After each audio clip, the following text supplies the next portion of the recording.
This is Ghana Tonight. We're live from News Abata Desawe Kanda. Also live on TV3 Ghana on Facebook and on DSTV channel 279. We're all across the world on 3news.com. I am Alfred Ocansey. Tonight, the cost of winning a presidential election in Ghana has been pegged at $200 million. Well, that's according to a CZD Ghana report. This assessment, according to experts, limits the pool leaders really can't be put in to pick for the country. We'll delve into this and why this is increasing cost of doing politics, or as it were, contesting to be president, really is of concern, and how that really impacts on our democracy. Stay with us. The Auditor General has recovered, according to him, some almost over 10 million cedis in unearned salaries from government officials. We're talking about, people who are taking salaries from the state for no work done. Well, so stay with us. We'll have a conversation on this matter here on Ghana Tonight. Also, the Ghana Gold Board and the police service have launched a manhunt for 4 individuals cited for gold smuggling activities in the country. A 1 million bounty has been placed on the heads of these suspects who are currently at large. Stay with us. We have a conversation on this on Ghana Tonight.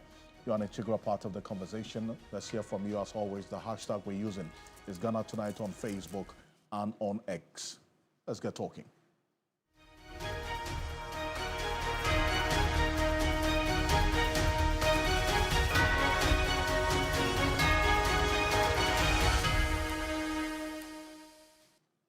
Well, let's settle for Ghana Briefs.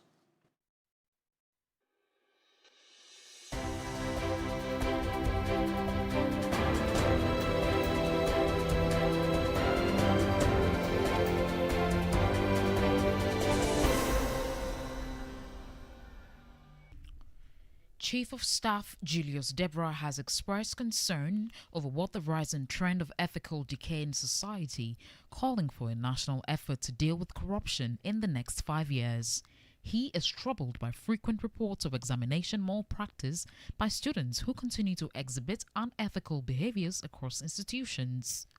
Julius Deborah on Tuesday launched stakeholder engagements for the National Ethics and Anti-Corruption Action Plan. Ghana is open for business, and we are actively seeking strategic investment to energize our local economy. But let us be honest, corruption is the greatest threat to this ambition. We must confront this reality. If we fail to protect our resources, we will never have enough to build the schools, hospitals, and roads our people deserve. We will never create the decent jobs for our youth.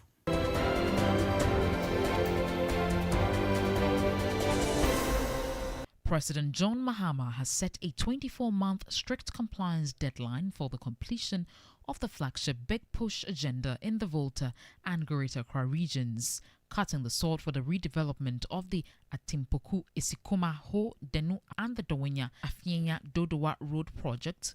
The president has announced the allocation of 30 billion cedis next year in addition to the already 14 billion released for the Big Push agenda. All these roads that are starting, the money is sitting in the account and waiting to pay them. I was talking with the minister, and he's allocating 30 billion cedis to the Big Push. So contractors, have no fear, go full steam ahead. So let me apologize to Ghanaians. From the launch of this Big Push here, the whole of Ghana is going to become a construction site.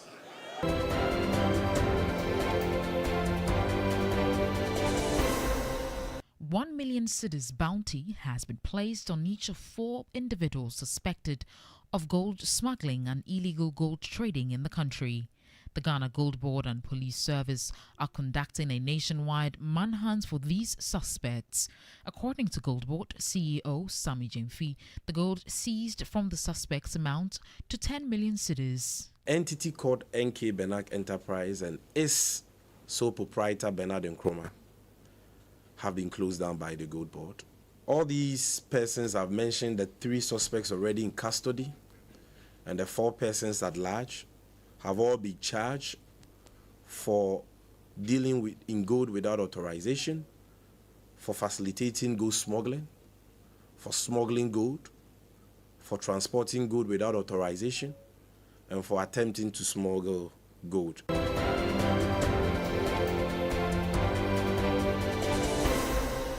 The National Identification Authority has still disconnected the Ghana Revenue Authority from its institution verification service platform for failing to pay in excess of 370 million cedis owed. The NIA has complained that the unpaid arrears is undermining the financial sustainability of the projects. The platform offers GRA the opportunity to verify in real time biometric details of its customers. Wisdom Kweku Deku, Executive Secretary of the National Identification Authority, had this to say. We continue to register Ghanaians onto the National Register and issue them with Ghana cards with plans to extend registration services to Ghanaians in places of detention. Resume the registration of children aged 0 to 5, and 6 to 14.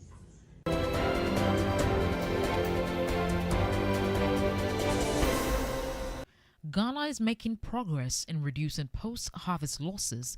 That's according to the Director of Presidential Initiatives in Agriculture and Agribusiness, Dr. Peter Boama Otokuno. He says strategic interventions by the government are beginning to yield results, and he's confident the issue will be minimized significantly in the coming years. We are also looking at mobile processors in areas of the production of these perishable goods, so that these mini processors would process the excess tomatoes that are produced into purees and be able to store them over a long period of time.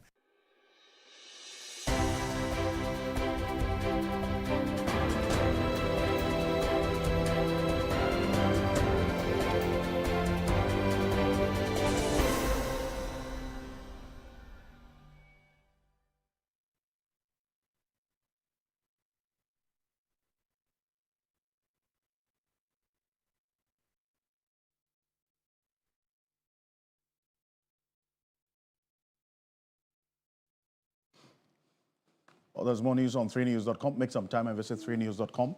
This is Ghana Tonight. We're live on 3FM 92.7, also on TV3 Ghana on Facebook and on DSTV channel 279. We're all across the world on 3news.com. And coming up next, the Ghana Center for Democratic Development, that's CD, that's coming up next year on Ghana Tonight. Now, they have disclosed that the cost of winning a presidential election in Ghana has risen to about $200 million.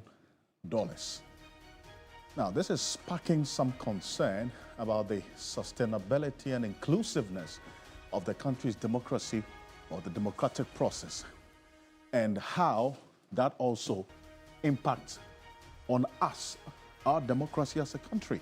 How does this really expose this democracy we are practicing to fraudulent businessmen and persons who are involved in nefarious activities seeking to finance political party activities in this country? Well, this is not the first time the CDD has done this.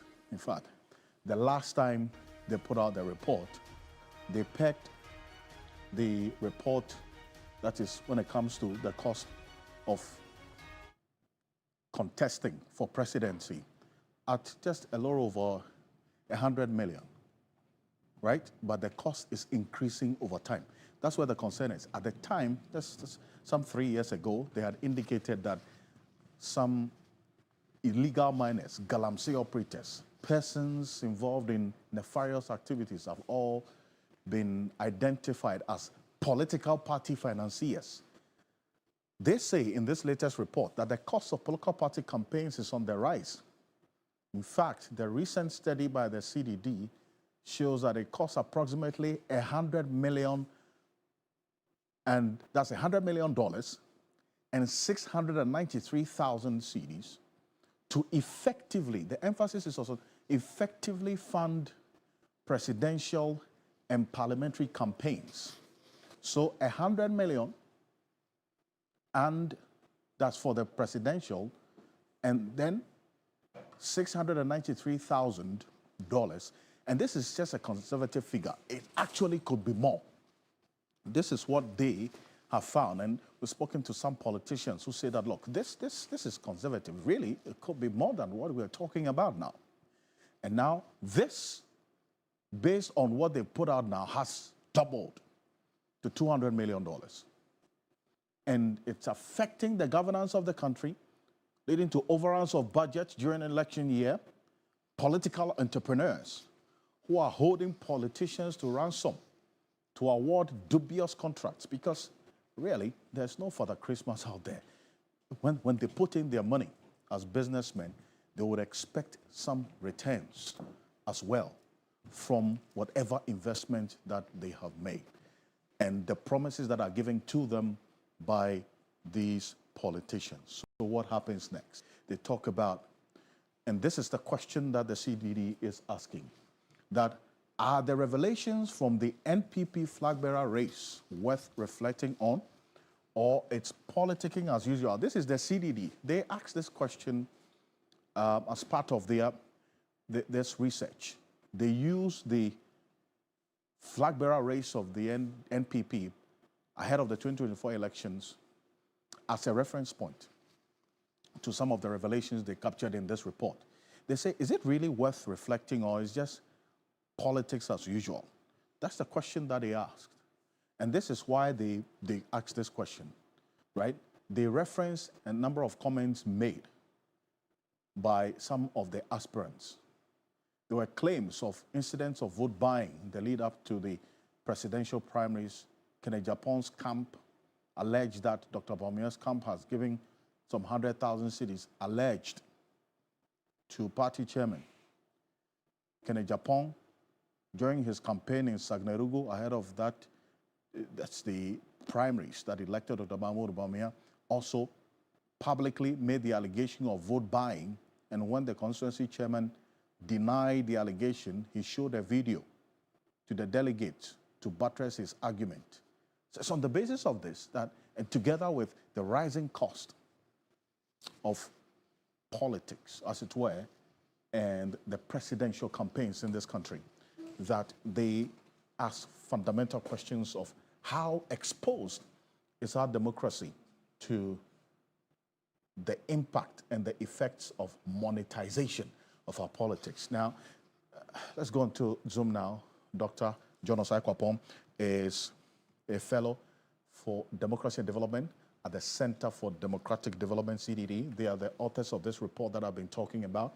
He's joining us on Zoom right now. Doc, appreciate your time. Thank you for joining us. I mean, this picture that we've just shown, that there's the cost of contesting for president of the Republic of Ghana is increasing. The figure you put there, $200 million, some politicians who are in the game say, well, this is conservative. It actually could be more. How troubling is this? Thank you very much.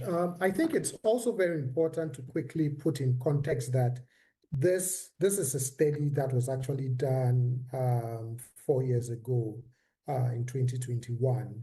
But having said that, it is a troubling development for politics. I often argued that we all recognize that it costs money to run a political party, to build all of that infrastructure that you need to be able to successfully manage a political party at the national level. It does cost money to run for office, right? To travel all the constituencies campaigning for votes. So there's that recognition that definitely every candidate would need some amount of financial resources to be able to contest for office. The troubling part is the cost of running for that office and what that says about our democracy. If you are not careful, you reduce democracy and democratic politics to democracy goes to the highest bidder, right? So that the person with the deep pockets, who may not necessarily be the person with the best ideas, with the best motivations, with the right reasons for wanting to run for office, gets to be the one who ends up winning, being elected. And that also has implications for governance. The other troubling part is that our campaign finance legal framework is also not the strongest in terms of monitoring, reporting, and how transparent it is. So you don't even know who is giving what to who and how much and what they want in return. So again, if you are not careful, you go down the slippery slope of, even if it's not the candidate spending their own resources, you would have to ask yourself, where is all of that money coming from? And those who are giving the candidate that kind of money to contest for an office, what do they want in return? And that's where the concern is. And then for me, sorry, I think we lost you, Dave.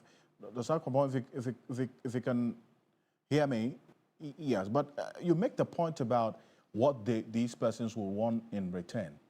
And over the years, you at CDD, you referenced this 4-year report and then what is being put out now. The fact that 4 years ago, you put out a figure of over 100 million. Now we're talking about $200 million and over for just to be president. You have made a case for state financing of political parties, which is a conversation that keeps evolving in many ways. We have a case of the NPP, a leading member, former member of parliament, a private legal practitioner, Samuel Atacha, making a case for some, the party says they need money, 4 million cedis for development fees from all the, that's a flag bearer hopefuls to come up with. He indicates that a candidate unable to raise that isn't really worth the assault or worth leading a party like the NPP as well. So you juxtapose the need for money for development and the risk of that phenomenon monetization of the politics as well. Where do we find the balance? Respectfully, I disagree. I don't think that a candidate's inability to cough up 4 million Ghana cedis in the development fee in order to be able to contest in a presidential primary is the basis for evaluating whether they are worth the assault or not. Yes, political parties also do count on their candidates to be able to mobilize the financial resources that is needed to contest an election.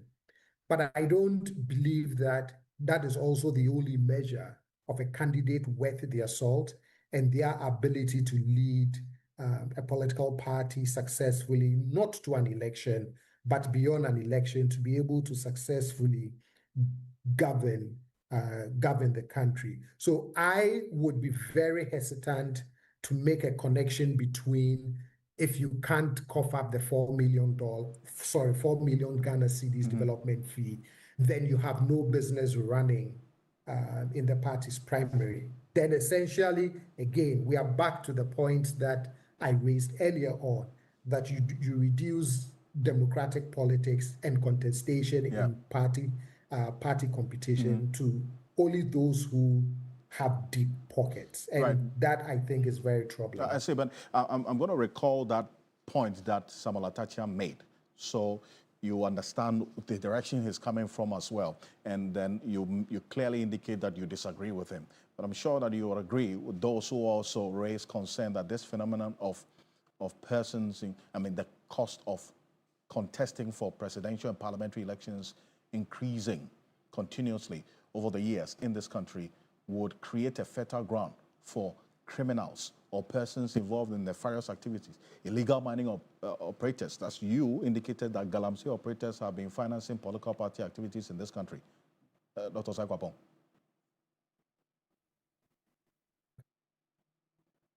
And in relation to that, so in July, CDD Ghana, we published a report on democracy capture in Africa, and we looked at 10 initial countries, including Ghana. And if you see what motivates those we call the perpetrators of capture, whether it is trying to seize control over a legislative process or trying to seize control over a policy-making institution, and why they want to do those things, you would notice that it is either for financial gain or to serve some narrow partisan parochial interest. Again, because there is also lack of transparency in how we track what kinds of monies is flowing into our politics from where, it becomes very difficult to hold people accountable, especially if you have a lot of what we call "quote unquote" dark money, because you don't know who is behind it, you don't know who wants it, and again, it should be of a concern, especially when we are also trying to fight corruption. One of the things that we have to pay attention to in our fight against corruption is campaign finance and political party financing in our democracy. I see. And please hold on a bit for me, Dr. Sakwapon. Let me also acknowledge the presence of Professor Samuel Edujemfi. He is a political analyst and a lecturer at the Kwame Nkrumah University of Science and Technology. Thank you for joining us here on Ghana Tonight. And let's take a listen to Samuel Atachia make his point strongly to Beatrice Edu in that exclusive interview as to why he is of the view that if you can't raise 4 million cedis as the development contribution to the MPP as a flag bearer hopeful, then really, in his view, you're not worth it. Take a look. Not like that. When you elector want to lead a party, your tentacles should be wide and deep. So therefore, your constituency, the people who believe in you, that you should be the flag bearer, if they can't give you $4 million, 4 million cedis, then don't start. Are you not destroying Ghana's democracy through that? But who tells you that you run such a program in which the party has to be resolved? Don't you think the party is trying to raise money that, oh, you say you want to lead a party, you must have a very large constituency. So therefore, those who believe in you, let everybody give you 5,000 Ghana cedis. Wouldn't it be more than the 4 million Ghana cedis people are talking about? But if you can't raise that money, how can you aid yourself? The risk is that you're monetizing politics. I don't believe so at all. If you are in opposition, you raise money. So it's a sensible way to raise money. But if a man says he's credible and people should vote him as a flag bearer, and he can't raise 4 million Ghana cedis, that means he doesn't count. He's not even influential. Who is telling you that you are the one going to pay the money? So you have your whole army of followers and say, look, because you believe in me, can you dole me out 10,000? Tatiana can dole somebody out 10,000. And if everybody is stopping... Cedis or dollars? Cedis. If everybody is stopping the money, what is 4 million Ghana cedis? You see, it is self-indicting when you say you can't raise 4 million Ghana cedis, but I want to be the flag bearer of MPP. Do I hear you say indirectly that you don't see absolutely anything wrong with whatever is happening in the party? No, it's normal. I've told you, today, if there is even a seat of a chief anywhere in the world, the royals will fight for position. But let me guess what happened. Immediately they bring the flag bearer, everybody now sees that this is the arrowhead of the war. Everybody will come around him. He unites them, and there's a united front. You think it's very cool in NDC. See if there is no head of NDC and the kind of internecine warfare you will see that will blow your mind. Even as we're talking now, people are angling that President Mahama should be out of the way, so they come. Who told you that? I know that because I'm a politician. I know the heartbeat of men. They are always hungry for power. You find it anywhere in the world. People should not specialize the troubles of MPP. What is in NDC might be worse if Mahama is not there. What is in NDC might be worse if Mahama is not there. Well, so that's the position of Samuel Atacha there in that exclusive interview with Beatrice Edu. Professor Edujemfi, that's what I'll bring you in. He says, look, it is self-indicting, in his view, to say that you want to lead a party like the MPP and you can't mobilize 4 million cedis to contribute to the development of the party. You had some flag bearer hopefuls, Kennedy Japan, Brian Champong, all raising concerns, and Kobne J. Japan, all raising questions about this development fee, 4 million cedis. He says, look, if you can't do it, you're not worth it. Don't even start. Don't even dream of it. Prof. Yes, an interesting scenario. I mean, if you look at it, it's been an age-old argument, and that's the first point you always want to reflect on. the question about resource mobilization. When the party needs money, in many terms or fronts, they try to rely on resource mobilization, and part of it is where candidates, not only flag bearers, but those who want to contest for other positions, are made to make some contribution toward the party. It's also the argument that it's also made from time to time that at least if you are a candidate, then you must demonstrate leadership by raising funds to support your contest or campaign. And so your ability to raise such funds also shows that you are able to demonstrate your leadership skills. So at least we are looking at around $326,000. And so it's become fashionable, it's become trendier to be that individual who is able to raise funds, resources to support your campaign to an extent that it can also affect even the political party which you are going to lead. So it seems to have come to stay. I think what is critical is whether that is strictly the case, that your ability to do a fundraiser or to mobilize some amount of money shows that you are able to lead a country. Maybe we need to probe and ask more questions about whether any individual who is able to raise funds to pay something has capacity to lead a state. And I think that's a critical question we need to reflect on.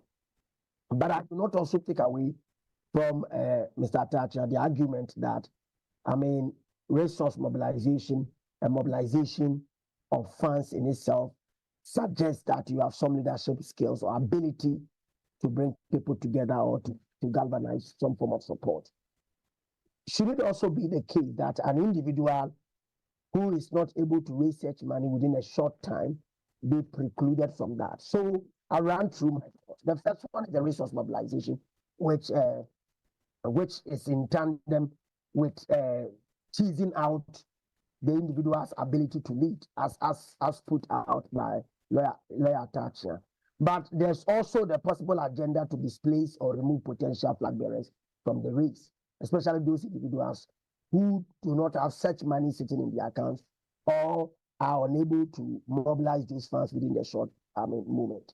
Is it good? Is it right for the political parties, and here the NPP, to be flaunting money like that, about $330,000 per individual or per head? Is it the right thing to do? The other debate also is that democracy is very expensive. Democracy is very expensive. In fact, it takes energy, it takes time, it takes financial resource. And in fact, the pressure that comes with it even has the tendency or the proclivity to lead to the demise of another. And this is not to espouse an argument that lies within the domain of violence, but I'm talking about the strength that comes with politics, the strain that comes with politics, right? To a large extent, you need a lot of brain, but to some extent, you require some brawn to carry you through. And so it's expensive fiscally or financially. It is expensive fiscally or in a wrong way. It is expensive in terms of psychological well-being or welfare. And in that regard, democracy is very expensive. But should we, as we discuss this, are we able to say that a party also which is in opposition has money like that, individuals holding on to money like this? And you see, that's the question. That's the question. And then because you asked two questions as to how this, in terms of the optics, will impact on the party, and the fact that whether the ability to mobilize resources should be a major determinant or quality for who should lead a party or a country. Samuel Atachia thinks that that is a major one for him. And he's argued his point forcefully. I mean, from where you sit, you say it could be other means of another tactic of knocking some people out of the race if they can't raise this amount of money. How does that impact on the political party the NPP has in question right now, specific to this particular issue? So if you have 4 million Ghana cedis per head, what should such individuals be using those monies for? Which account does it go into? How does it? So we need to even begin to ask ourselves the question about political party finance.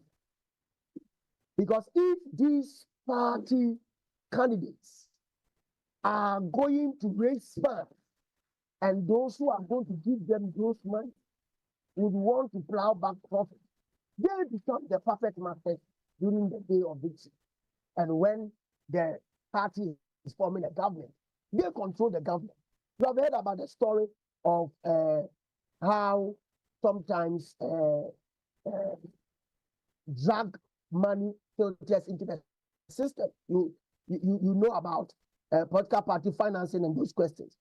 How people with ill motives are able to hijack political parties because they pump money into the system, and then it becomes a payback time. He who pays the fiver causes the tree. Is that not the point?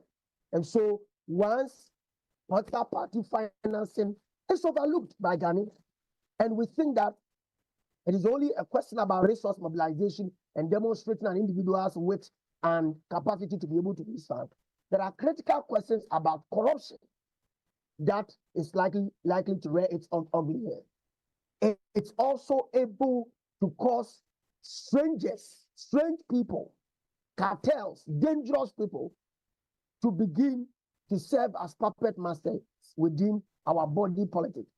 People with ill motives to begin to gain control over our body politics. And it is important that we have this discussion. So it is not about just financing the party from within. The monies that come about, where are they coming from? Are we able to properly hold such individuals to account for where they are getting these monies from? Remember recently, Dr. Mahmoud Bawumia said he's not rich, right? How is he going to raise this money? In my view, unless you're a rich man, I do not think that you are able to raise $326,000. A teacher like me, who has teacher friends, may not be able to raise this money. So potentially and possibly, he's a rich man. Was he lying to Ghanaians? Dr. Mahmoud Bawumia. So fundamentally, the party itself and some of the party chief actors have been throwing dust into the public's eye. Okay. And it's quite disturbing, because if you have 4 million Ghana cedis sitting there, and you are able to pay that to go and contest, if it is your personal money, it means you are rich, you are enterprising, you are resourceful, you have done so well with your life, so many things will come up. However, if you are raising these monies from ordinary citizens or from other businessmen who have profit motive, right, or such individuals who sit beyond the shores of this country, either in the Americas or in Arabia or in Asia. That also then poses a challenge in itself as well, is it not? And that's where really the concern is. And Dr. Osai-Kwapong has also been talking about how to deal with this matter. You've diagnosed it quite clearly. We'll see how the coming days will be on this particular issue regarding both intra-party politics and the financing of it. That Samuel Atachia argues, and the position that you take as well. Professor Samuel Adudjefi, thank you so much for joining us. He is a senior lecturer at Kwame Nkrumah University of Science and Technology, political analyst. Also to you, Dr. John Osai-Kwapong, a senior fellow, Democracy and Development at the Center for Democratic Development, CDD. This is Ghana Tonight. Coming up next, the Ghana Gold Board, in collaboration with the Ghana Police Service, they have declared 4 individuals wanted for alleged involvement in gold smuggling and illegal gold trading. That is the information that earlier today, the CEO of Gold Board, Sami Jemfi, put out earlier today. The police and the Ghana Gold Board have launched a manhunt for 4 individuals for, in fact, their involvement in illegal gold smuggling activities. Well, the suspects have been named. We'll tell you about them shortly, but this is what Sami Jemfi said earlier today at the press briefing. Take a look. The 26th of August, 2025, we got intel through one of our hotlines from a patriotic citizen of the land to the effect that some foreigners were in cahoots with certain licensed traders of the Gold Board. What they were doing basically is that they give funds to these licensed traders of the Gold Board for the purpose of buying gold for and on their behalf, which gold they pick up from Takwa through various Ghanaian couriers. An entity called NK Benak Enterprise and its sole proprietor Bernard Nkrumah have been closed down by the Gold Board. They no longer have any lawful authorization to trade in gold, as their license has been suspended forthwith. And so if you have any business whatsoever to do with them relative to gold trading, you must cease from that forthwith. All these persons have mentioned the 3 suspects already in custody, and the 4 persons at large have all been charged for dealing in gold without authorization, for facilitating gold smuggling, for smuggling gold, for transporting gold without authorization, and for attempting to smuggle gold. Well, that's Sami Jemfi, is the CEO of the Ghana Gold Board there. Now, these are the 4 individuals who are on the run, declared wanted. The first, Mohammed Nandoli Rafiq, alias Salam, aged late 40s, is an Indian by nationality, and the place of birth unknown, language spoken English, and his location is believed to be in Dubai. Now, according to the Gold Board's information, the suspect is wanted for alleged offenses including gold smuggling and illegal gold trading, and they talk about what as well over the period this person has been involved in. And also the next, we have Abdul Karim, late 30s. He's a Ghanaian. He's also on the run. He speaks Hausa and English, believed to be hiding in Ashaiman, Amrahia, and the northern part of Ghana, specifically or especially Tamale. That's what the notice puts out. One, there's also Sadiq Abukari as well. He is also Ghanaian, Hausa, English, and believed to be hiding in these same areas, Ashiaman, Amrahia, northern part of Ghana. And then also, so these are the 4 individuals that were put out by Gold Board earlier today as well. So the individuals are supposed to put out, that's Mohammed Afsal Putanat, and you have Mohammed Nandoli Rafiq, and then also Sadiq Abukari, then Abdul Karim as well, these 4 individuals. Now, the bounty on their heads is 1 million Ghana cedis.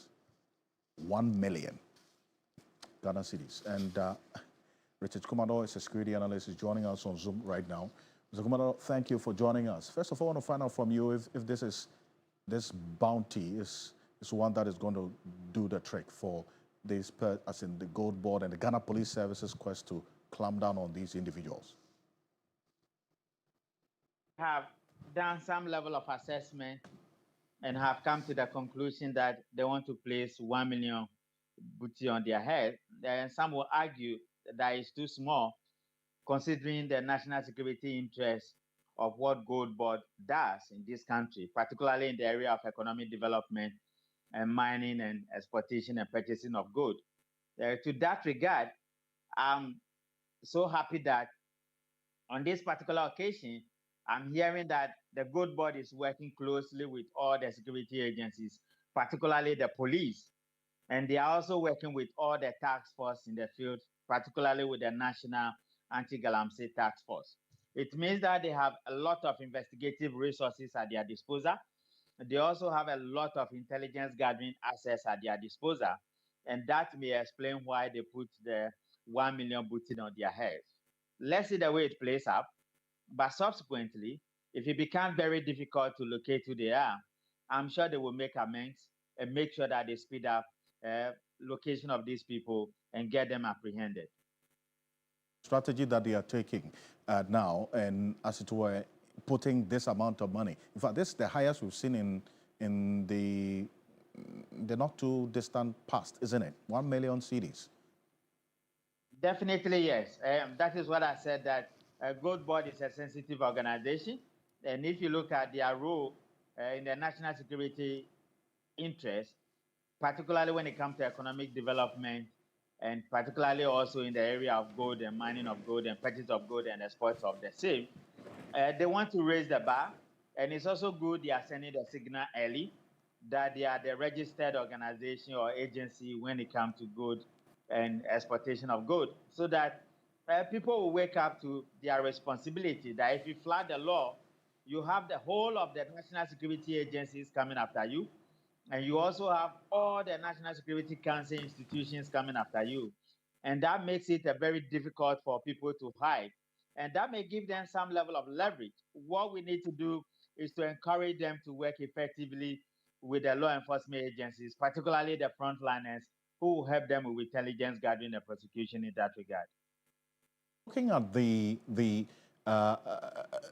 locations of these individuals, 4 of them as we put out, and the fact that some of them could be possibly out of the country as well. I mean, how does that weave into the dynamics of the citizens, as in the public, helping the Gold Board in this regard? Okay, so definitely you have embassies across the whole world. At your embassies, you have people with intelligence background. You have people who does corporate due diligence. You have people who are well vested with investigations, and they may help with that regard. Just like we are signing some level of agreement with some counterparts out of the country, and you will want your embassy staff with the requisite expertise to do the background checks, or what we call the corporate due diligence. I'm tempted to believe that they will use those guys very much. But back in intelligence gathering or travel rigs, we could track where they are any day, anywhere in the world. And we may also use some other partners and other sources within the security intelligence arena, not just in Ghana, but across the globe, with a high level profiling on their head. They won't be able to fish them out, just that it may come at a cost. And I want to believe that Gold Board is aware of all this and their determinations when it comes to making resources available for that. But when it comes to the local ones, you have enough intelligence officers on the ground. The BNI will play a key role. The CID will play a key role. And all other persons who have the capacity to help Gold Board, they may play a role. It may also come at a cost, but it may not be as expensive as tracking somebody abroad. Collectively, once we help ourselves, it makes life easier for our national institutions, and I'm happy to hear they are working with others involved. I do appreciate your time on this. Thank you so much. Thank you. Richard Kumado is a security analyst. Thank you for joining us here on Ghana Tonight. And we're live as well on 3FM 92.7, as always, probably brought to you by Flamingo Paint, Simply Superior, Sasso Insecticide Spray, and Coil Kumtumtum Precon.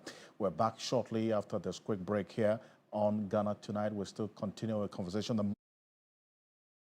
This time around, we're knocking on the doors of the Auditor General, and what the president has also been talking about in measures put in place to, as it were, recover monies that have been diverted, public funds diverted to private use. Stay with us. We'll be back shortly.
Well, welcome back. This is Ghana Tonight. We're live on 3FM 92.7, also on TV3 Ghana on Facebook, and on DSTV channel 279. We're all across the world on 3news.com.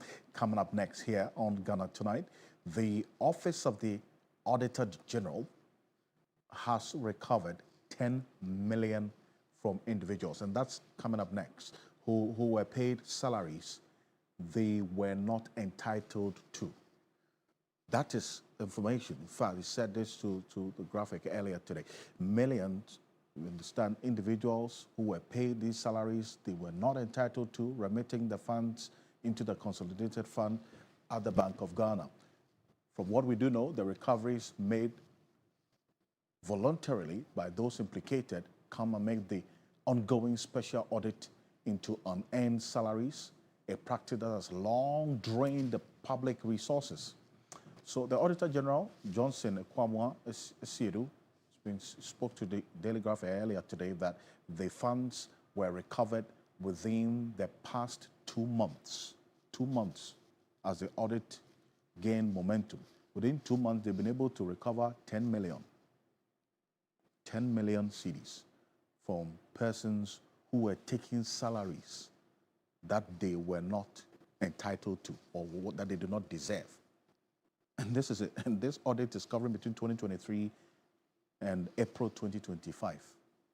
So far, the audit shows that 53,311 government workers who had officially left the public service remained on the public payroll, resulting in over 150 million cedis paid in unearned salaries.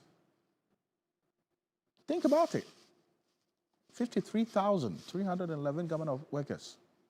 They've left the public service, but then their names are still on the payroll. They are receiving salaries. Out of the 53,311 separated staff, 2,446 continued receiving salaries after their exit dates. These unearned salaries, totaling 150.36 million Ghana cedis, are now subject to recovery, with the Auditor General urging the MMDAs to retrieve the funds promptly. So these persons are still receiving salaries because their exit was not communicated to the Controller and Accountant General, so kept paying them money. So the fundamental question is, who was taking the money? Because these people are off the public payroll. That's why anti-corruption crusaders are not very excited about just their recoveries or these people voluntarily returning the money. If you follow the money, follow the paper trail. This is public payroll, so obviously the payment would have followed a particular structure. If you follow the money, we will find who is responsible for doing this, engaging in these acts of corruption to serve as some deterrent, punish them. Well, the Auditor General says they are collaborating with the Ministry of Finance and the CID to investigate and prosecute public officials who authorized and validated these fraudulent payments. And this comes on the back of the President, John Dramani Mahama's indication he gave that there are some special courts going to be set up to deal with the infractions that the Auditor General captures every year in this report. Take a look. For anti-corruption, I actually said we'll speak with the Chief Justice and see if they can create special courts for prosecuting people who are flagged in the Auditor General's report. And so that is something the Attorney General is pursuing, because every year we see Auditor General's report, it goes before the Public Accounts Commission, they say this person diverted this person misappropriated this and that, and yet no action is taken. And so Ghanaians have been saying, so what's the use of the Auditor General's report? And so we're asking the Chief Justice, can you create special courts which can fast-track action on the Auditor General's report? So people who are determined to be criminally liable after the Public Accounts Committee has sat can be put before those courts so that they are sanctioned to create a deterrent so that other people do not do the same thing that they have done.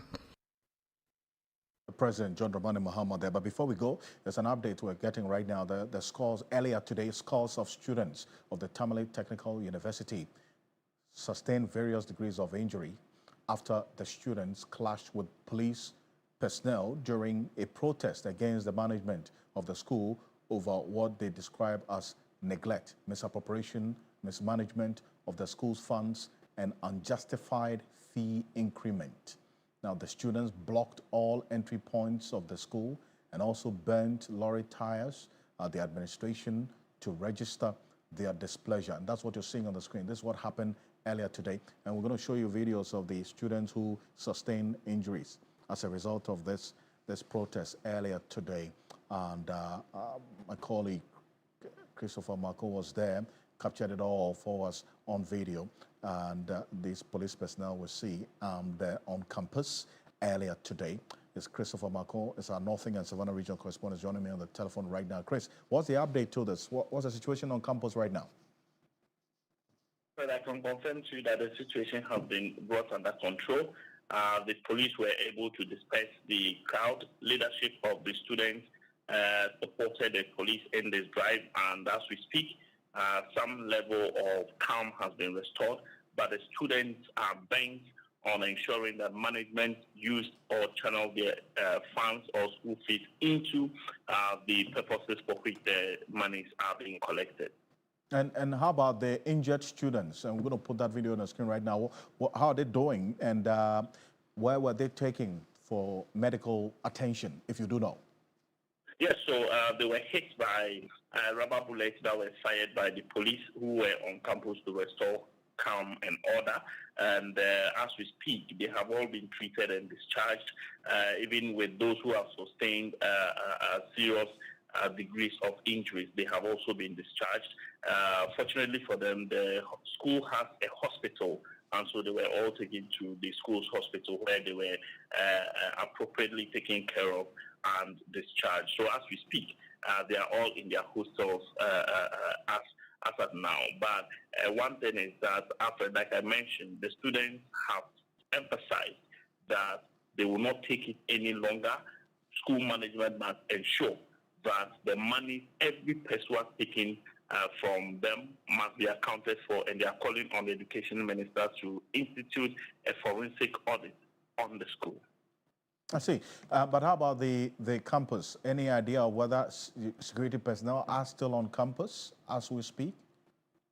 Yes, I saw some of them around 3 p.m. Just moving around the school campus. The students have indicated that they don't want to see any security person on campus because the matter is between the students and the management. All they are asking for is that they want management to tell them what they've been using their school fees for.